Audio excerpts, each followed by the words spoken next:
Hey guys, welcome back to Triple F Shooting. Today we're going to be doing something quite a bit different than we've done so far. I guess it's not terribly different, but if you've seen any of the other videos, you can probably tell that we like video games. We play quite a few of them. Don't have a ton of time for that anymore with children and all that, but we do what we can. So today's video is going to be focused around a video game and the guns that are in it in real life. The game in question is Rising Storm 2 Vietnam. If you can't tell, I kind of like the Vietnam era weapons, and this game is right up my alley. Some of the really cool things about it are the realism in its firearms.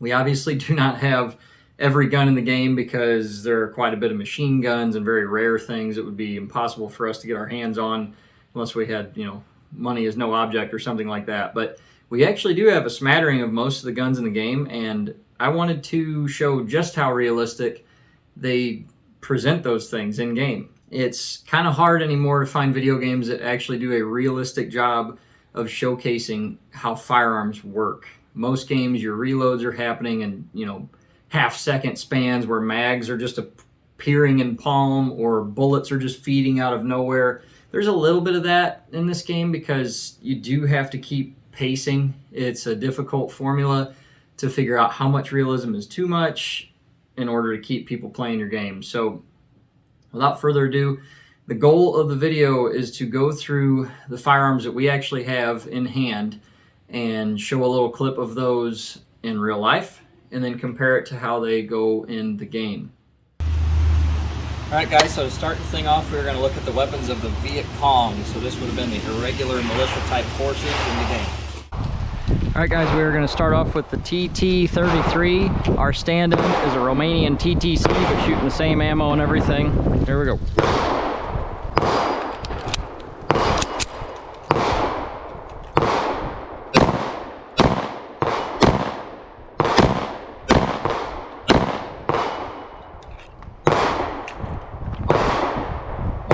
Oh, mag pouches aren't the best.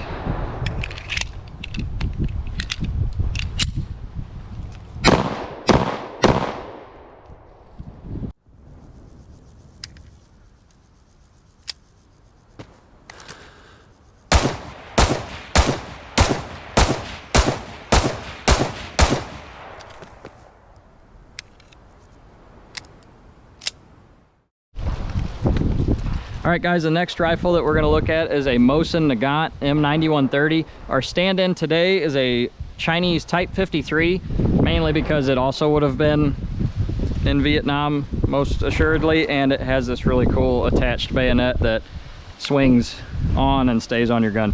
So why not? Here we go.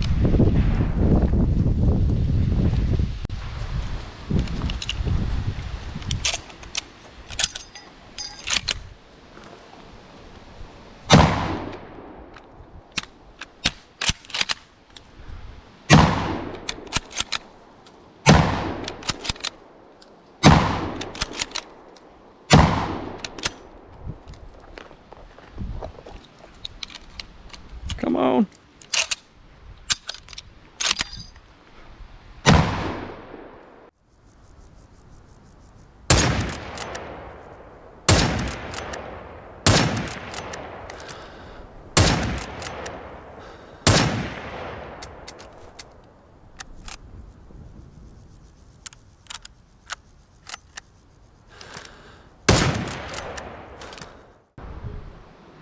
Alright guys, next is one of my personal favorites. This is a Chinese Type 56 SKS.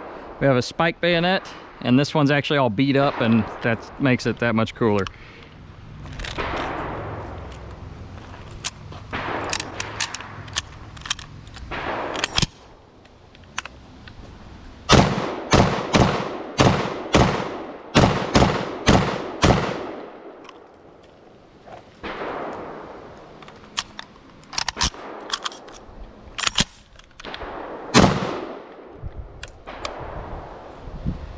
Side note, you can actually empty the magazine from underneath and pour your bullets just all over the ground. Picking stuff up's fun.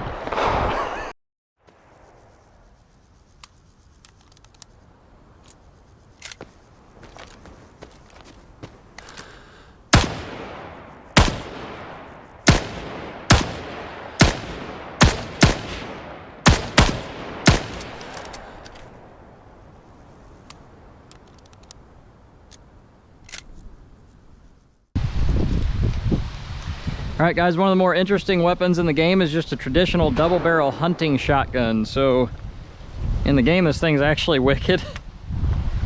In real life, with these long barrels and good choke, it's pretty wicked as well.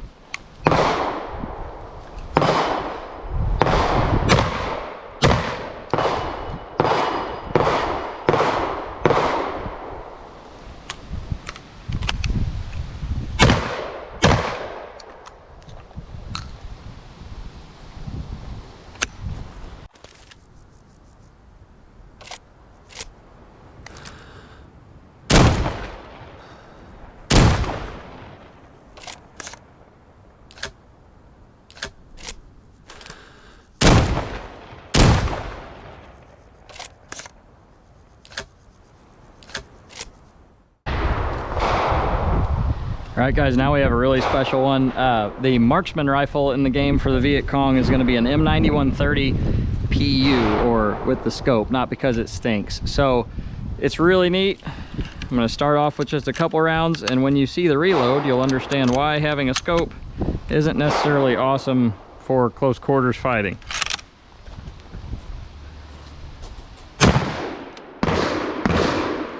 Or crappy ammo.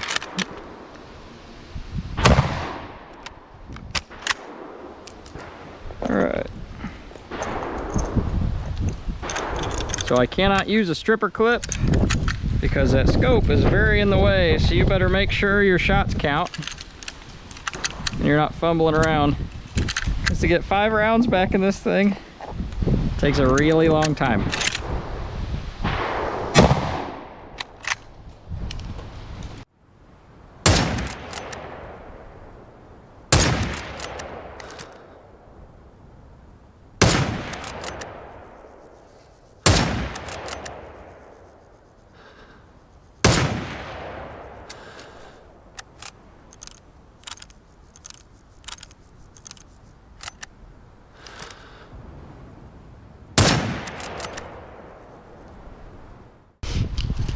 Alright, guys, now we're going to move into the Vietnamese Army, or North Vietnamese Army, I should say. So the more well supplied by the Chinese and Russian governments. So we're moving into a Russian Makarov PM chambered in, if I don't throw the mag, 9x18 Makarov. So cute little bitty guy.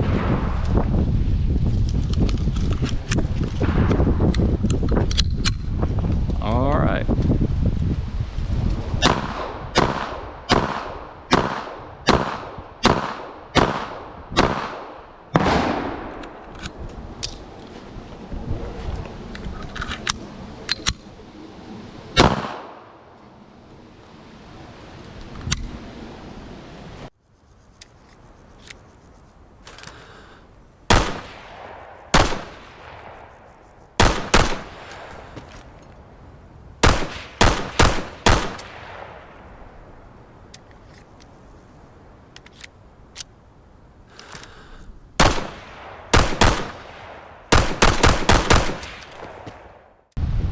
All right, guys, next up we have basically what everyone thinks of when they think of Vietnam on the north side.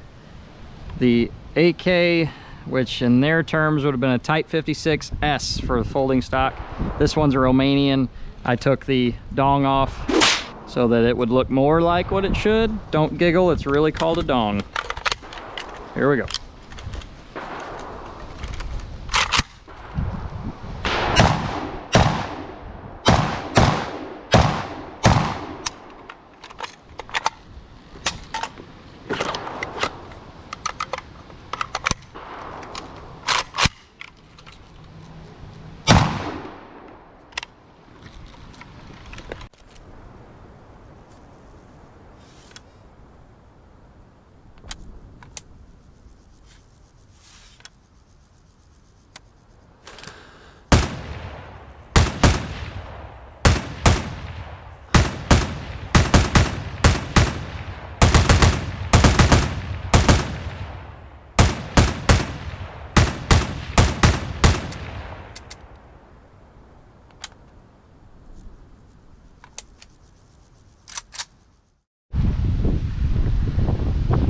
right, guys, next we have a behemoth of a marksman rifle. This is not an actual Dragunov. This is a Romanian PSL, but to most people, they can't really tell the difference by looking at it. This is going to be a decent placeholder. It's in the same caliber. It's going to make a loud boom.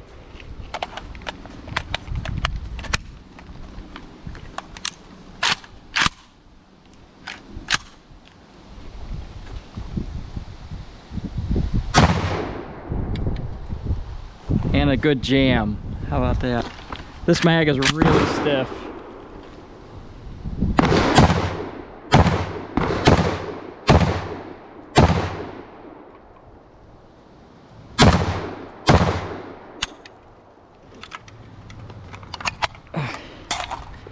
And these bags are not the coolest.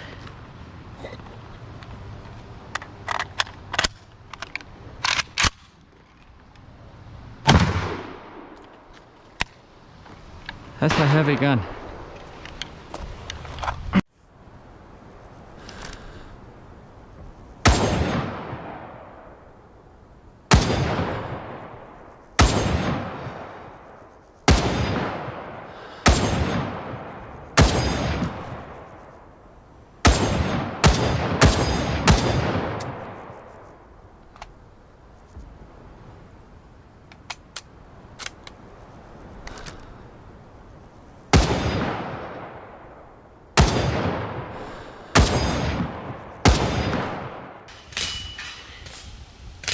I have to pee. Okay. I'm still on, aren't I? Yeah, neat. All right. All right, guys. Now, as you can tell, I'm in my US gear, and we are going to move into the basically allied group in the game. I don't have a lot of these guns because a lot of them are machine guns and stuff. We'll throw in a couple bonus clips from when I actually did get to shoot stuff like that. But we're going to start off with the handguns. And first and foremost, the 1911 A1.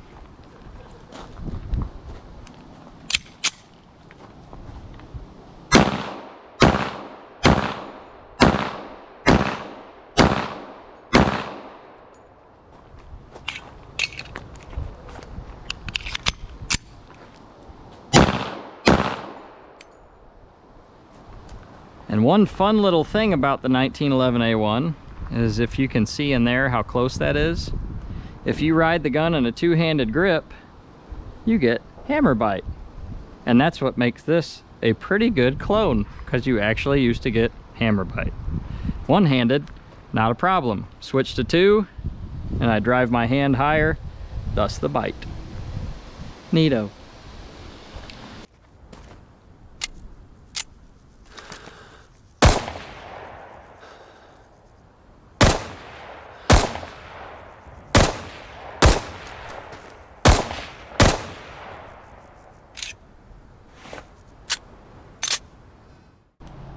All right, next up is the M1917, which is a World War I design that still made it all the way into Vietnam. And real fun, just close up. These load on half moons, which the video game gets really well. And then when you eject, those clips come out with the casings. Here we go.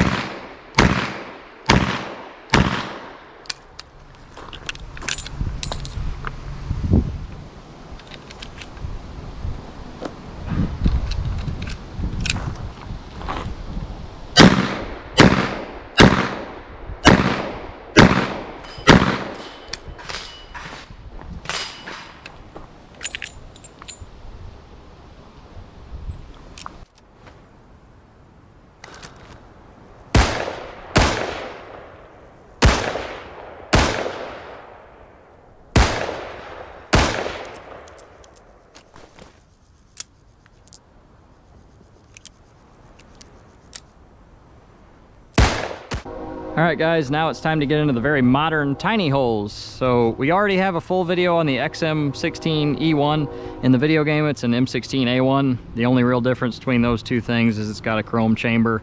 So this is gonna fit in just fine.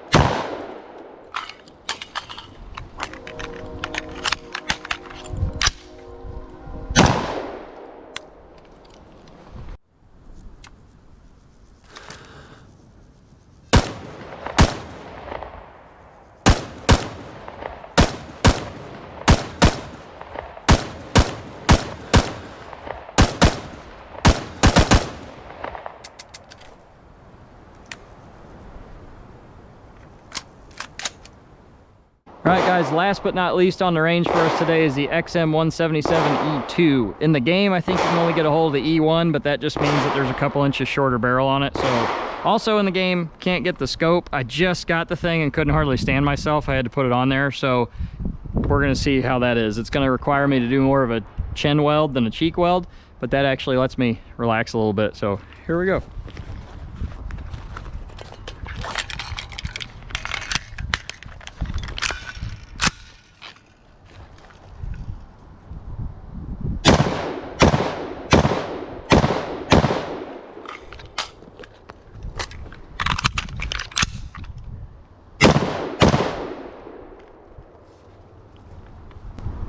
I love it.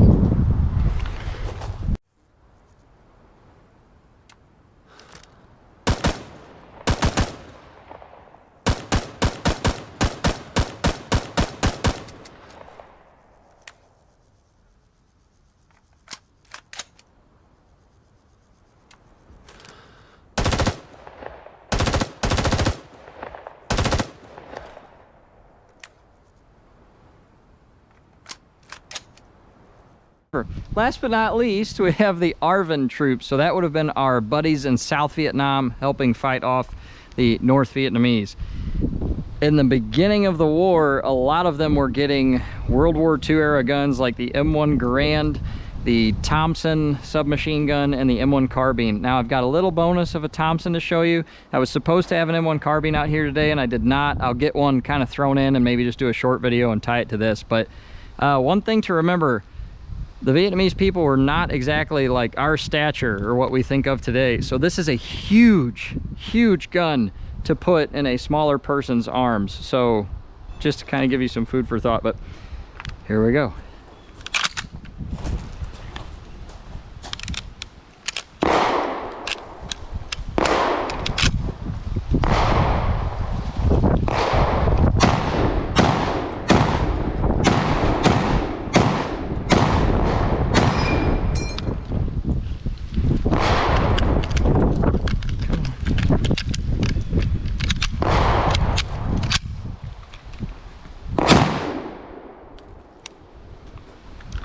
This one's a little bit sticky, but you can still get the idea. All right, just a side note for funsies, you can actually take the end block out of the gun even if you haven't fired all 8 rounds. So all we're gonna do is you have this large light over here on the side. I'm gonna open the action. I'm gonna lose my live round. So yeah, now if I wanted to top off, I could take 6 or 5 or however many rounds out, but I could put in a brand new 8-round block and go to town.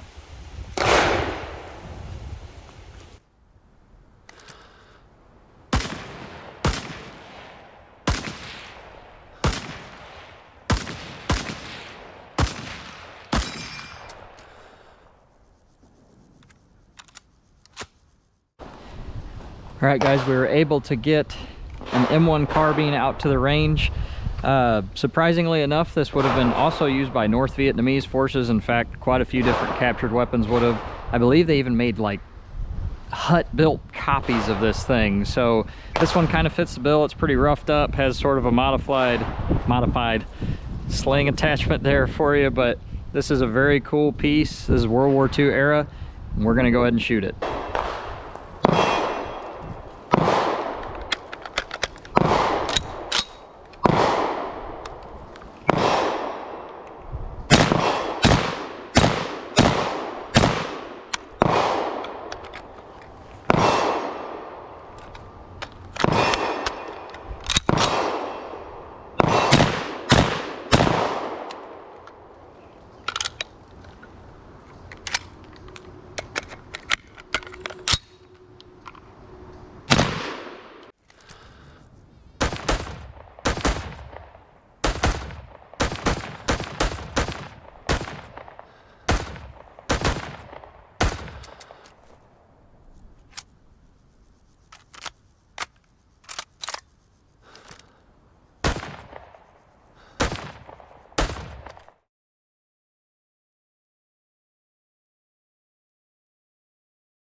There you go. Hit it. Holy There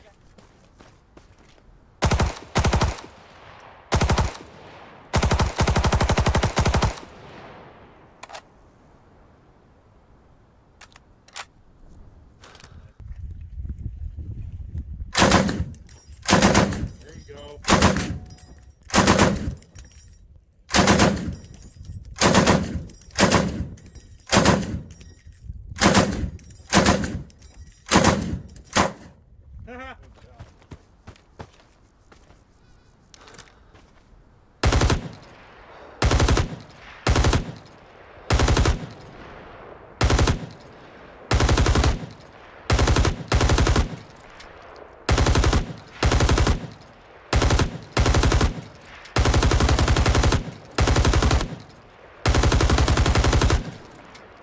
All right, guys, I hope you enjoyed that footage. It was actually really fun to put together. It was kind of an undertaking to get all that stuff to the range and back, but a few notes after we've done the shooting and seen the footage from in-game.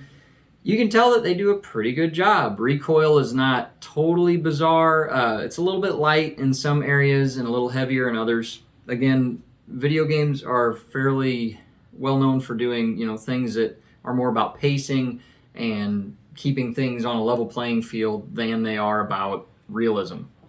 One really cool thing about the game that I didn't mention in the beginning was the fact that the whole game is played asymmetrically. This means that if you're playing on the North Vietnamese side, you have different perks available to you. You can spawn your squad members from different areas through squad tunnels rather than just popping up in certain areas. And you have access to different perks that the commanding officer can give where everybody spawns quickly, things like that. And if you're playing for the US side, you get the use of air attack, you have helicopters, you have much more modern weapon systems that most of the time recoil a little bit less or a little easier to keep on target, but don't quite hit as hard. So the game really does a good job with that asymmetry and making you feel like you're actually on one side or the other, rather than most of your modern games where you can be either side using an M16 or an AK. It doesn't matter how you pick. I really, really appreciate the direction that game went in order to make you feel like you're on the correct side. The only other thing I would say is I caught on to the game a little bit late, so we didn't get a PC until too long ago, or at least one powerful enough to run this kind of thing. So this game's, I think, around 4 or 5 years old, maybe a little more. So if you see this video and think, oh, that looks cool, I'll jump in. There are absolutely still people playing it, but as games age, they tend to get weird, especially PC games. So there's not necessarily going to be everything as it was when the game launched. There's going to be modded servers where people are running different rules and the game doesn't play as maybe initially produced. So keep that in mind if you jump in like right now and think, holy crap, this game's really weird. It helps to find a server that's run by an official, I believe it's Tripwire server. So that being said, thanks again for watching. We'll see you in the next video. Okay. All right, guys, last but we're going to try, whatever.